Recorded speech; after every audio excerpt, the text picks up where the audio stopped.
Découvrez un extrait exclusif de ce livre audio et profitez d'un essai gratuit sur Audible via le lien dans la description. Gestion du stress pour augmenter les performances et limiter les blessures.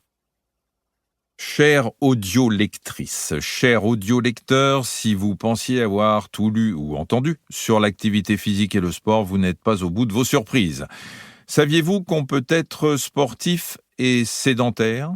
Qu'une activité physique régulière est le meilleur antidépresseur et anxiolytique naturel ?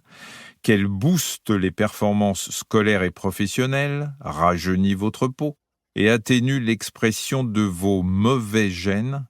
Bientôt, je l'espère, votre médecin vous prescrira de l'activité physique sur ordonnance. Et si vous n'avez pas envie de bouger, on va vous expliquer comment tromper votre cerveau, le temps d'essayer et d'y prendre goût. Une fois ressenti le bien-être physique et moral, vous en redemanderez. L'activité physique ne sera plus une contrainte. Le plus dur est de créer une routine, pas de la suivre. Et sinon, Kevin, je t'ai dit que je préparais l'ascension du Tourmalet à vélo. Chapitre 1, le b.a.-ba du sport et de l'activité physique. Il n'y a pas que le sport dans la vie. Sous ce titre volontairement provocateur, nous tenons juste à rassurer celles et ceux qui se disent « Je n'aime pas le sport ». Le sport, ce n'est pas pour moi. Dans ce livre audio, il est question de bouger plus, donc de faire plus d'activité physique au sens large, pour en ressentir tous les bienfaits. Vous vous demandez peut-être ce qu'est exactement une activité physique et ce qui la différencie du sport. Une activité physique consiste simplement à bouger son corps et à dépenser plus d'énergie qu'au repos. Concrètement, vos muscles se contractent, vos articulations pivotent, votre respiration et les battements de votre cœur s'accélèrent. Si le sport est une activité physique, régie par des règles, toutes les activités physiques ne sont pas du sport.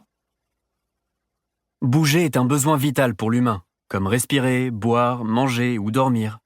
Nos ancêtres ont évolué pendant des millions d'années pour devenir des chasseurs-cueilleurs capables de marcher des kilomètres, courir, sauter, lancer, grimper, se contorsionner, etc. Notre code génétique et nos organes se sont développés autour du mouvement. Là, en l'espace de quelques décennies, on se retrouve dans une société où on ne fait plus rien. Notre corps ne peut pas s'adapter à un mode de vie devenu hypersédentaire en un clin d'œil à l'échelle de l'humanité.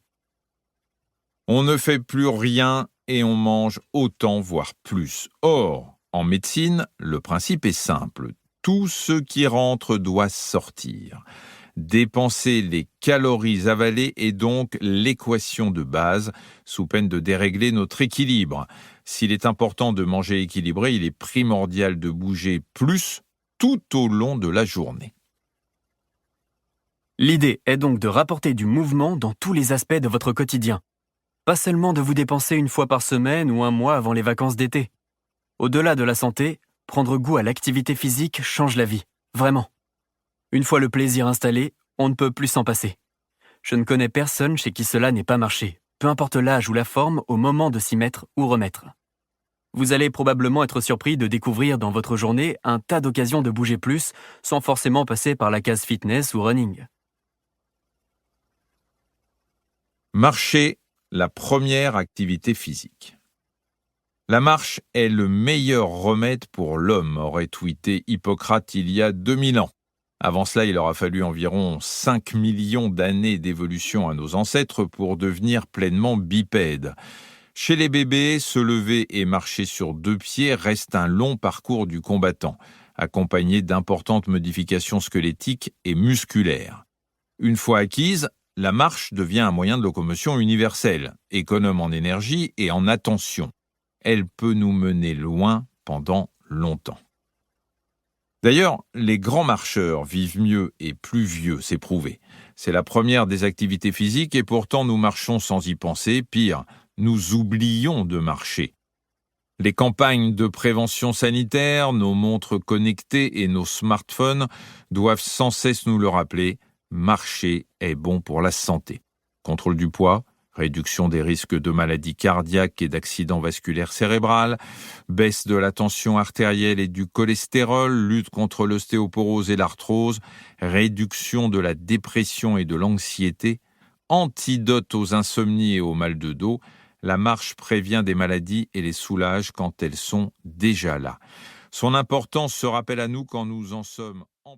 Livre audio complet gratuit disponible en description de cette vidéo.